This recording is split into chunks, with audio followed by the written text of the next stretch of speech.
Well, co-chairs, members of the committee, I'm Bill Wyatt. I'm Executive Director of the Port of Portland. And I think the three of us maybe last saw each other in Shanghai. So we were there recently, saw Representative Clem in Beijing, I think, along with your colleagues. I'm really pleased to have a chance to come and visit with you today about these issues.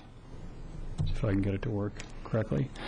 So I think the point has been made. Oregon is a trading state to a much greater extent than people, I think, in Oregon appreciate or realize. A lot of that just having to do with history and geography. Proximity really is everything. The Columbia River really began to drive trade in this state. It continues to in many respects, but over the 150 to 180 years, all of this trade-related infrastructure began to build up around it.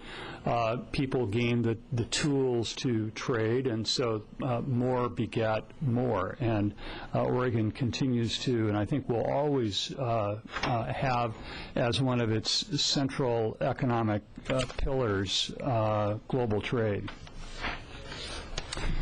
So this number, seventh most trade dependent, it moves up and down. Sometimes it's 5, sometimes it's 8, but it's never very far away from that band.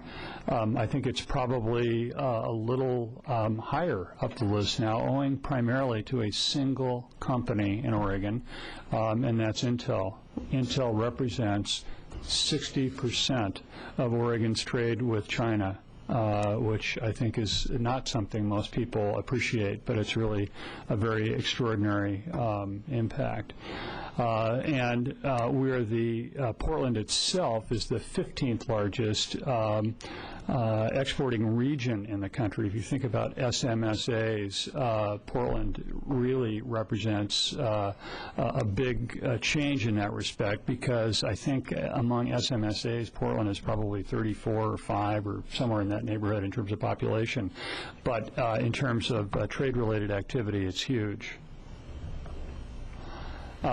Just about our own economic impact. Now, a lot of that trade doesn't really involve the port, I might say. Canada, for example, we don't really export anything to Canada. We do have certainly passenger flights, and there may be some air cargo, but I'm guessing most of that is limited. Most of the trade that occurs with Canada either goes over the road or rail, and relatively little of it by vessel, for example, or air cargo.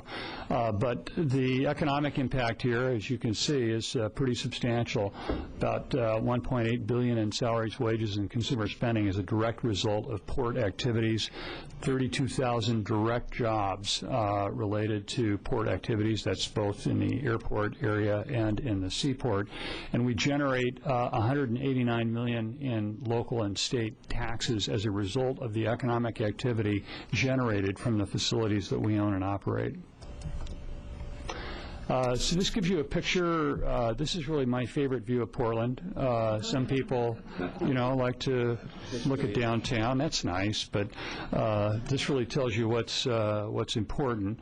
This is known as the Rivergate Industrial Area, almost entirely created from dredge material that was moved out of the channel in the Columbia and the Willamette Rivers, which the port has developed into industrial property and marine terminals. So we have now actually one active grain facility on our port's property, right here where the arrow is there. Yeah, the arrow is there, Columbia Grain.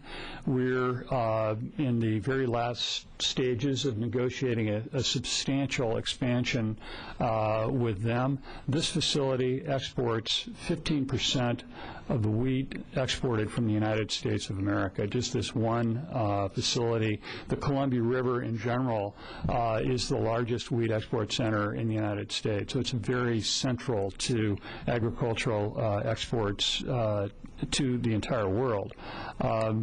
Just to give you a little sense, this is Oregon Steel, which manufactures pipe for the Canadian natural gas industry.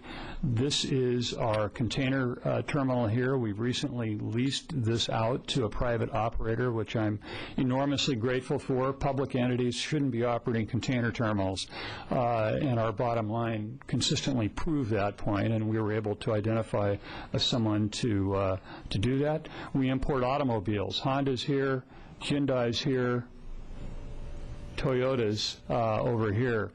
Mark my word, the day is coming when we'll be exporting automobiles manufactured in the United States to Asia, and it's coming very soon. And I believe that we'll be really well positioned to do this. Saying this 5 years ago would have been almost unimaginable, but a lot of things have changed. Exchange rates, efficiency, productivity, and so we'll be seeing automobiles move in two directions here. And this is, I just want to point this out, West Hayden Island. I'll talk more about that later. We hope to make this, the container facility is our last terminal constructed in the 70s. That was Terminal 6. We hope to make this Terminal 7. My theme for the development of a part of this island is food-related agriculture, because, in my opinion, that is one of the enormous growth opportunities for exports that we connect with. Up here you can see PDX. This is Oregon's obviously largest airport. Every day, 9,000 people get up and go to work at the airport. It's an enormous concentration of employment, and the economic impact of the airport is truly statewide. We're the smallest market in the United States with nonstop air service to both Asia and to Europe. Those are critically important, and mention has been made of the Asiana Air Cargo Service, which I'll talk about in a moment, but could not have happened, by the way, without our partners, particularly at Business Oregon, who provided some really key funding to get this service over the hump. And then the Troutdale Airport, which is really at the mouth of the Columbia River Gorge out here in Troutdale. We went to Alcoa after they purchased Reynolds and closed the aluminum plant and said, hey, if you'll clean it up, we will convert this into industrial land, which is in great demand in the metro area. To their everlasting credit, they did. And today, Federal Express operates a state-of-the-art ground facility there, $140 million addition to the city of Troutdale's tax base, 700 jobs, a really remarkable facility, and we've got another couple of hundred acres to go there, and we're really proud of what's occurred there.